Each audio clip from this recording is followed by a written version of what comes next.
জাকাতের টাকা দিয়ে কুরবানি করে গরিবদেরকে ভাগ করে দেয়া কতটুকু শরীয়ত সম্মত? উত্তর হচ্ছে জাকাতের টাকা আসলে সরাসরি কোনো গরিবকে মালিক বানিয়ে দেওয়া উচিত। যদি কোরবানি করে সেই বস্তু বন্টন করতে চান তাহলে আসলে মূলত এই বস্তুটা তার দরকার আছে কি নাই এবং এটার মালিকও হতে পারবেন না। এটা অনুচিত একটি কাজ। এটা জাকাত বন্টনের সঠিক নিয়ম নয়। জাকাত বন্টনের সঠিক নিয়ম হচ্ছে যিনি গরিব তার জন্য যেটা দরকার প্রয়োজনীয় এইরকম কোনো বস্তু আপনি তাকে কিনে দিতে পারেন, যেটা তার দরকার নেই অতিরিক্ত, এটা আপনি দিবেন না। এক। দ্বিতীয়ত সবচেয়ে ভালো হচ্ছে যে আপনি একজন গরিবকে অর্থ দিয়ে দিবেন এবং সে তার প্রয়োজন মতো সেটা খরচ করবে।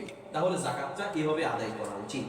এরপর প্রশ্ন হচ্ছে, আমি আগে ইসলাম সম্পর্কে ভালো বুঝতাম না, তাই আগে জাকাত দেইনি, এখন আমি জাকাত দেই। প্রশ্ন হলো, পূর্বের কয়েক বছর যে জাকাত দেইনি সেগুলো আবার দিতে হবে কিনা?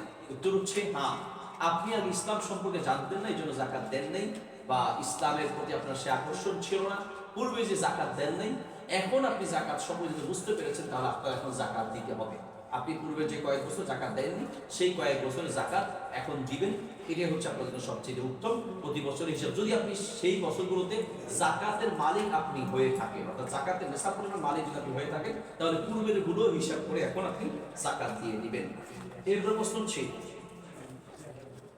আমার 4টা বাড়ি আছে, বাড়িগুলোকে জাকাত দিতে হবে কিনা, দিলেও কিভাবে দিব? বাড়ি যদি থাকে সে বাড়িগুলো কেন করেছেন সেটার উপর নির্ভর করবে।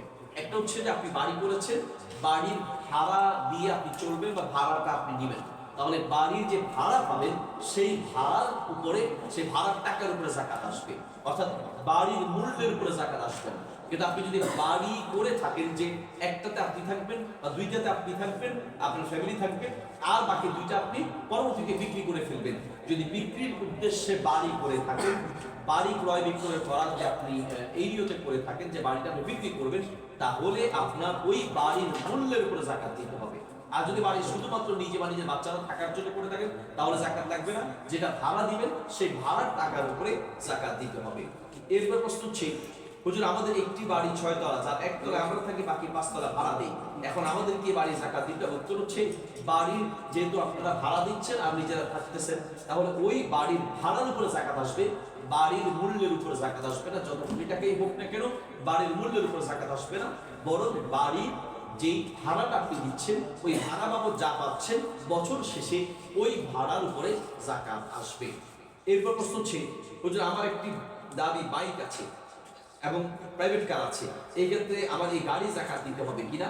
যদি কেউ নিজে ব্যবহার করার জন্য গাড়ি ব্যবহার করে থাকে, সেটা 1টা 2টা বা 3টা যাই হোক, যদি নিজে ব্যবহার করার জন্য গাড়ি ক্রয় করে থাকেন তাহলে সেই গাড়ির উপরে জাকাত আসবে না।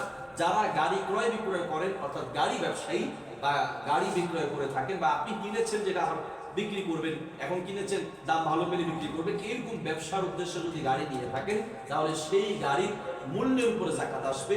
গাড়ি ব্যবহার করার জন্য গাড়ি যদি নেওয়া হয়ে থাকে তাহলে সেই গাড়ির দামের উপরে জাকাত আসবে না। আবার গাড়ি যদি ভাড়া দেওয়ার জন্য নিয়ে থাকেন, যে আপনি নিজে মাঝে মাঝে চালাবেন বা চালাবেন না, কিন্তু এই গাড়িটা আপনি কিনেছেন, এটা ভাড়া চলবে, ড্রাইভারকে ভাড়া দিয়ে দিলেন, তাহলেও গাড়ির মূল্যের উপরে জাকাত আসবে না, কিন্তু গাড়ি থেকে যে ভাড়া আসবে ওই ভাড়ার উপরে জাকাত আসবে।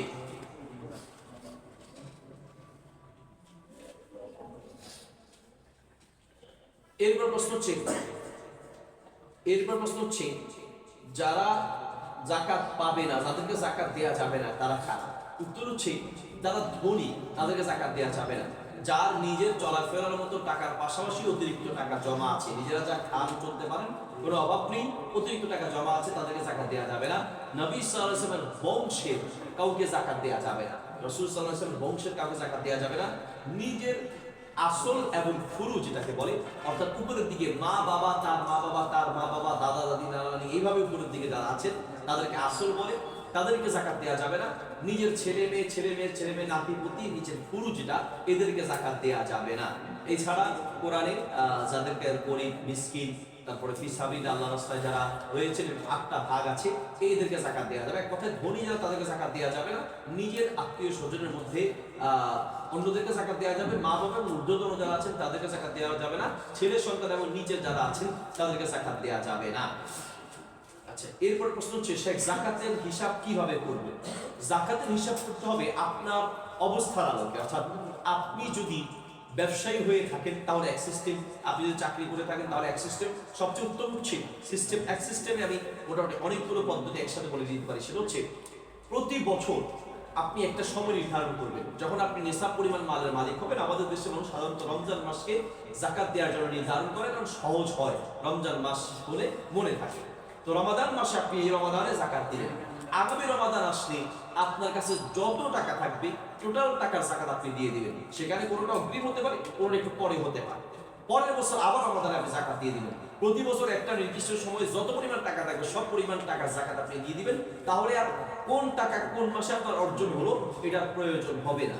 অন্যথায় আপনি যদি এইভাবে হিসাব করেন যে আমি কোনো জাকাত পেয়েছি কোনো টাকা পেয়েছি শাবান মাসে, কোনোটা রজব মাসে, হ্যাঁ, কোনোটা রমাদানের পরে, এবং প্রত্যেক মাসে আলাদা আলাদা হিসাব রাখা অনেকটা কঠিন হয়ে যাবে।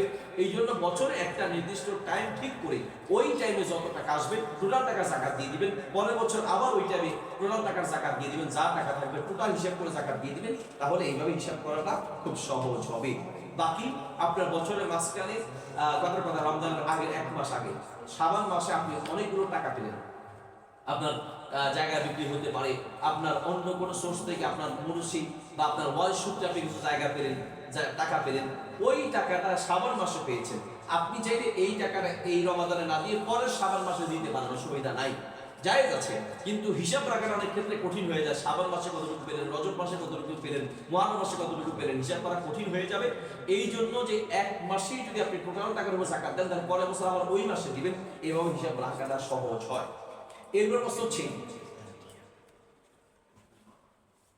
কত টাকা থাকলে জাকাত দিতে হবে? সংরক্ষিত নগদ অর্থের জন্য জাকাত দিতে হবে। কত টাকা থাকলে, টাকার পরিমাণ কত হলে জাকাত দেওয়া উচিত, কত টাকা থাকলে জাকাত দিতে হবে?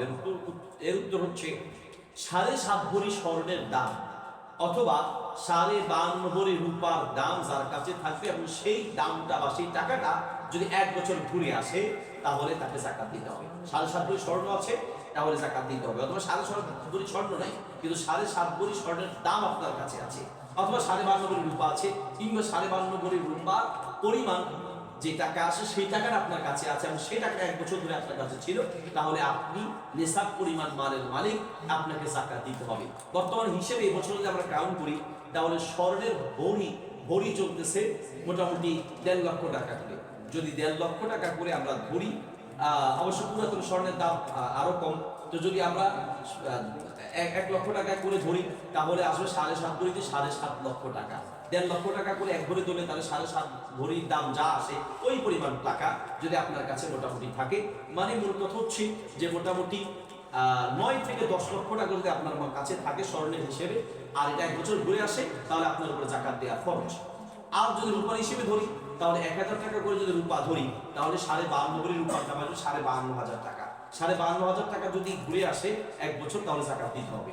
এখন স্বর্ণ এবং রূপার মাঝে পার্থক্য হয়ে গেল অনেক টাকার, একদিকে 8-10 লাখ টাকা আর আরেকদিকে হলো মাত্র 52,500 টাকা। আমরা কোনটা গ্রহণ করব? অনেকগুলো মাইকেরা বলেন যেহেতু এখন রূপার চল নেই, স্বর্ণের চল, সেই হিসেবে স্বর্ণের হিসেবে দিলেই হবে। আর অনেকগুলো মাইকেরা বলেন, এবং এই ক্ষেত্রে অধিকাংশ আমাদের মত হচ্ছে যে রূপার হিসাবটা গ্রহণ করা, তাহলে গরিবের হকটা ঠিক থাকে। আমরা দুইটাকে মিলে যেটা বলবো তা হচ্ছে রূপার হিসেবে যদি আপনার কাছে মোটামুটি 52,500 টাকা, 55,000 টাকার মতো আপনার কাছে থাকে, এবং সেই টাকা এক বছর ঘুরে আসে, তাহলে আপনি জাকাত দিবেন, জাকাত দেওয়া উচিত। আর যদি স্বর্ণের হিসেবে 8 থেকে 10 লাখ টাকা থাকে তাহলে অবশ্যই আপনাকে জাকাত দিতে হবে। স্বর্ণের হিসেবে পরিমাণ টাকা থাকবে, কোনো ছাড় দেওয়ার সুযোগ নেই, কোনো গরিবসী করার সুযোগ নেই। আর রূপার হিসেবে যদি থাকে, না দিলে হয়তো আল্লাহ মাফ করবে, যেহেতু স্বর্ণের একটা হিসাব আছে, কিন্তু রূপার হিসেবেও যদি থাকে তাহলে জাকাত দেয়া উচিত, জাকাত দেয়া উত্তম। সতর্কতার জন্য রূপার হিসেবটাই গ্রহণ করা ভালো। এরপর প্রশ্ন হচ্ছে জাকাতের টাকা প্রাণীদের কোনো কল্যাণে, যেমন কুকুর, বিড়াল এবং বিভিন্ন প্রাণীদের কল্যাণে ব্যবহার করা যাবে কিনা? উত্তর হচ্ছে জাকাত হচ্ছে গরিবের হক, গরিব মানুষের হক, গরিব বিড়াল বা কুকুরের হক নয়। কুকুর বা বিড়ালকে আপনি সাহায্য করতে পারেন, সহযোগিতা করতে পারেন, হ্যাঁ, অনেক সময় কুকুরকে সহযোগিতা, বিড়ালকে সহযোগিতা মানুষের নাজাতের ওসিলা হতে পারে। আমরা জানি রাসূল সাল্লাল্লাহু আলাইহি ওয়াসাল্লাম একটা প্রসিদ্ধ হাদিস, গুফির আলী ইমরাতিন মুমিসাতিন, এক দেহ ব্যবসায়ী মহিলাকে আল্লাহ মাফ করে দিয়েছেন একটা কুকুরকে পানি পান করানোর কারণে। কুকুরকে চিবিয়ে তাকে একটু পানি পান করিয়েছে তৃষ্ণার্ত অবস্থায়, এই কারণে আল্লাহ তাকে জীবনের সব অপরাধ মাফ করে দিয়েছে একজন দেহ ব্যবসায়ী প্রতিটা মহিলা। একটা খারাপ মহিলার সব অপরাধ যদি শুধুমাত্র এই কারণে মাফ করে দেয়, যে শুধুমাত্র একটা পানি খাওয়ানোর কারণে, তাহলে আমরা কুকুর বিড়ালকে সহযোগিতা করতে পারি, দান করতে পারি। কুকুর বিড়াল বা প্রাণীদের প্রতি সহযোগিতা করার অনেক অনেক ফজিলত আছে, আমি জাস্ট একটা বললাম। তাহলে এই ক্ষেত্রে আমরা দান করব। যাকাত কিন্তু কুকুর বিড়াল বা প্রাণীদের জন্য না, এটা গরিব মানুষদের জন্য, গরিব উপযুক্ত হকদার মানুষদের জন্য। এরপর প্রশ্ন ছিল, একজনকে জাকাত দিয়েছিলাম, পরে জেনেছি লোকটা চুরি করে, সুদ খায় এবং নামাজ পড়ে না, আমাকে জাকাত আদায় হয়েছে নাকি আবার দিতে হবে? উত্তর হচ্ছে, আপনি জাকাত দেওয়ার সময় একটু খুঁজে ভালো মানুষ, হকদার, নামাজি, দিনদার দেখে দেওয়ার চেষ্টা করবেন, হকদার দেখে দেওয়ার চেষ্টা করবেন। কিন্তু জাকাত দেওয়ার পরে আপনি ভালো মানুষ মনে করে দিয়েছেন, পরে যদি জানেন যে সে আসলে উপযুক্ত মানুষ নয়, সে হকদার নয়, বরং সে খারাপ মানুষ, তাহলে আপনার জাকাত আদায় হয়ে যাবে, আল্লাহ তাআলা আপনার জাকাত কবুল করে নেবেন। কারণ এক্ষেত্রে আপনার কোনো দোষ নেই, আপনি তো ইচ্ছা করে দেননি, আল্লাহ আপনার জাকাত কবুল করে নেবেন, আবার পুনরায় জাকাত দেওয়ার প্রয়োজন নেই। এরপর প্রশ্ন ছিল,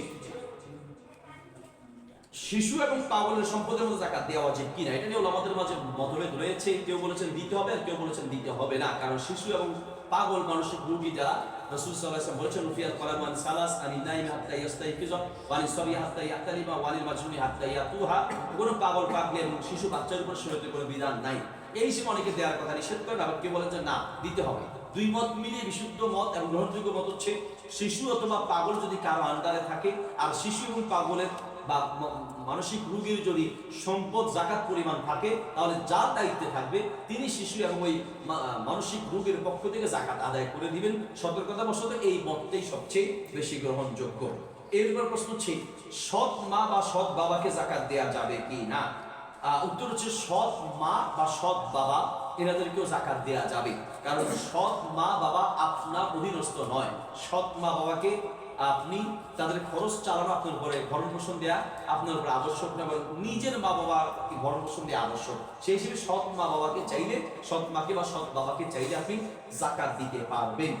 এরপর প্রশ্ন হচ্ছে, আমার গার্মেন্টস আছে, সেই গার্মেন্টসের মেশিনের উপর জাকাত আসবে কেন? উত্তর হচ্ছে, ব্যবসায়িক যে সকল মেশিন রয়েছে সেই মেশিনের উপর জাকাত আসবে না। গার্মেন্টসে হতে পারে বা আপনার অন্য কোনো কারখানার যে মেশিন আছে সেই মেশিনের মূল্যের উপর জাকাত আসবে না। তবে যদি কেউ মেশিন ক্রয় বিক্রয় করেন, তাহলে মেশিন ক্রয় বিক্রয়কারী ব্যবসার পণ্য হিসেবে ওটার উপরে জাকাত আসবে।